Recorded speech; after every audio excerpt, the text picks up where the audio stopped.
बिस्मिल्लाहिर्रहमानिर्रहीम। आज की वीडियो में जनाब ये है खूबसूरत से प्लांट जिनकी किनारे पर बहुत ही खूबसूरत जो है मैरूनिश सा कलर आ रहा है। ये वक्त के साथ साथ जैसे जैसे ठंडा मौसम होता रहेगा इनके कलर जो है चेंज होते रहेंगे प्लांट्स के।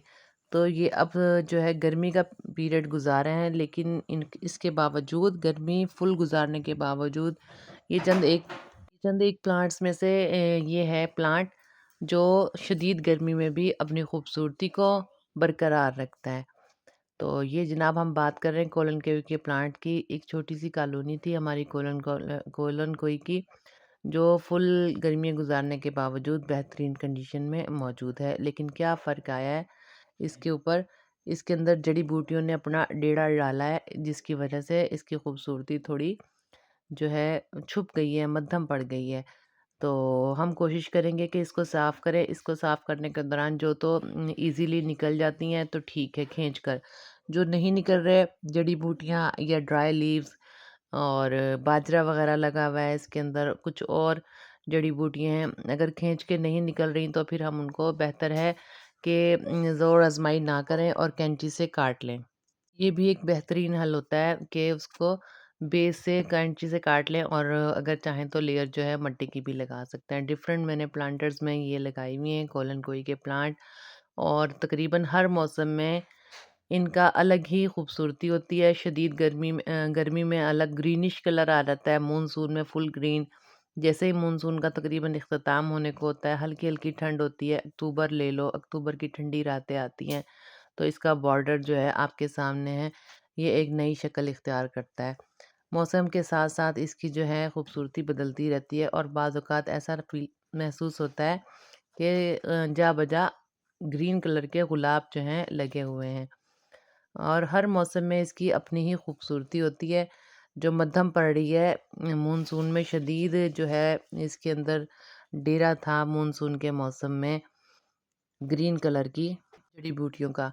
तो ये जनाब मैंने बेस से कुछ लीव्स जो हैं वो काट दी हैं जड़ी बूटियों की, और जो खींच के मैं निकाल सकती थी वो निकाल दी। हाँ, याद रहे कि मैंने एक रात पहले इनको पानी से स्प्रिंकल कर दिया था ताकि इजीली निकल जाए। इसके अलावा आप बारिश के बाद के मौसम में भी ये काम कर सकते हैं। तो ये अब वो कॉलोनी है छोटी सी जो कोलन कोई की बचे हैं गर्मी में। गर्मी में तकरीबन ये सब के सभी बच गए हैं कोलन कोई। इन पर एक बीमारी आती है, एफिड अटैक आता है, जिसमें ये बैलून की तरह जो पत्तियाँ ग्रीन नज़र आ रही होती हैं, लेकिन लाइट लाइट सी ना फ्लफ़ी सी हो जाती हैं, और उसके अंदर कीड़ा होता है। वैसे शुक्र है मेरे प्लांट्स में कमी देखने को मिली है। अगर कोई ऐसी पत्ती नज़र भी आई तो वो हर्ट हुई हुई होगी। कम ही ऐसा होगा कि किसी पे एफिड अटैक या कोई बीमारी लगी हुई हो। हाँ, अलबत्ता हर्ट हुई हुई कोई पत्ती आपको नज़र आ जाएगी। बहरहाल सब के सभी हेल्दी हैं। तो एफिड अटैक्स में या वो बीमारी जो मैं आपको बता रही हूँ जिसमें ये फ्लफ़ी सी हो जाती हैं लीफ, पत्ती हरी-भरी ही नज़र आती हैं तब भी, तो ख़्याल करना पड़ता है इसकी बेस में वो जो है कीड़ा-सा महसूस होता है, उसको या तो लीफ को निकाल दें, नीम ऑयल का स्प्रे कर दें।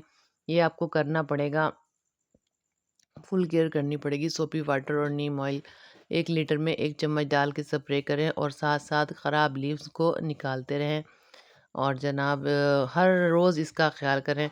तो अब ये मौसम भी है अक्टूबर का, इन तमाम रोज़र्स को चंद एक छोड़कर, ताकि जो पौधा है वो अपनी एनर्जी को एक आध लीव में उसे रहे कि मैंने अभी ज़िंदा रहना है उसे, तो हम रख सकते हैं, और प्लांटेशन हम इसकी एक्सटेंड कर सकते हैं। ये मैंने एक कोल्ड ड्रिंक की बॉटल ली है, इसमें अच्छा मैंने ड्रेनेज सिस्टम रखा है, तो अगर पानी डालेंगे भी तो पानी जो है इजीली इसकी बेस में जाकर ड्रेन आउट हो जाएगा। तो बेस मैंने इसकी लीव कंपोज की ली है, और लाइट सी लेयर मैंने जो है इसके अंदर मिट्टी की लगाई है। तो ये देखें, पानी की ज़्यादा मिकदार भी डालेंगे तो पानी जो है स्लो स्लो जो है बिल्कुल एब्जॉर्ब होता चला जाएगा।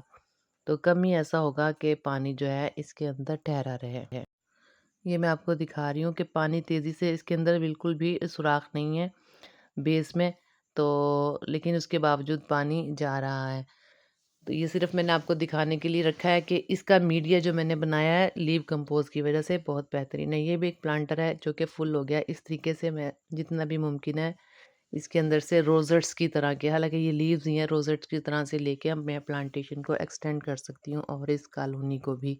मिनिएचर फेरी गार्डन में ये रोज़ेट्स जो है छोटे साइज़ के बहुत खूबसूरत लगते हैं और वेरी ईज़ी टू ग्रो हैं और हार्डी प्लांट साबित होते हैं और काफ़ी लंबे अरसे तक आपका फेरी मिनिएचर्स गार्डन जो भी आप बनाना चाह रहे हैं, काफ़ी अरसे तक चल सकता है और इसको लगाने के लिए प्लांटर है वो भी आपको बहुत अच्छा ना हो, नॉर्मल सा ही चल जाता है और रफ टफ से मीडिया में ये अपनी ग्रोथ को बहुत बेहतरीन कर लेता है। मेरे पास जो प्लांट हैं कोलन को ये तकरीबन सबके सभी मैच्योर हो गए हैं। मैंने स्टार्टिंग इसकी एक छोटी-सी स्टेम से ही की थी। तो स्टार्टिंग में बस 1-2 पत्ता भी निकलता था तो बड़ा मुझे खुशी होती थी, लेकिन अब आपके सामने है पूरी कॉलोनी। तो अभी भी मेरा दिल नहीं भरता इसकी खूबसूरती से। मैं इसकी वक़्तन-फ़वक़्तन जो है प्लांटेशन को एक्सटेंड कर लेती हूँ। इसके अलावा टावर गार्डन में लगाने के लिए बेहतरीन साबित होता है ये कोलन के प्लांट्स और किसी भी डिस्पोजेबल कंटेनर में आप लगा सकते हैं।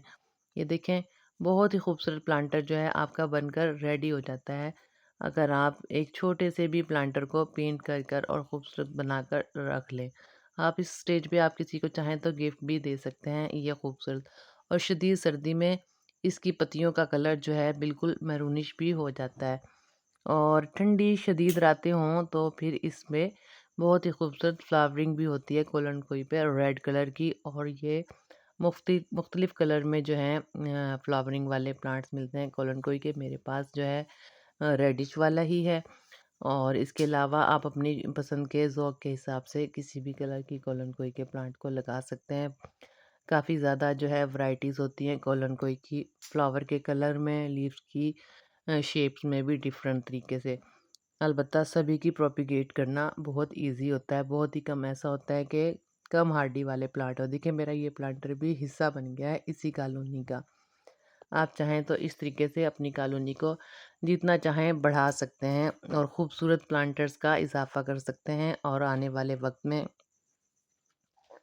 तकरीबन मैं इसमें से ज़्यादा रोज़ेट्स जो हैं वो कट कर लूँगी और अपनी कॉलोनी को एक्सटेंड कर लूँगी। अगर मैं चाहूँ तो जनाब ये नर्सरी पर बार्टर भी कर सकती हूँ कि ये प्लांट देकर कुछ और उनसे ले लूँ। देखें डिस्पोजेबल ग्लास में भी आपको नज़र आ रहा है, किसी भी डिस्पोजेबल कंटेनर में बहुत इजीली प्रोपिगेट हो जाता है। अच्छा, ये मैंने कंटेनर आपको दिखाने के लिए रखा है।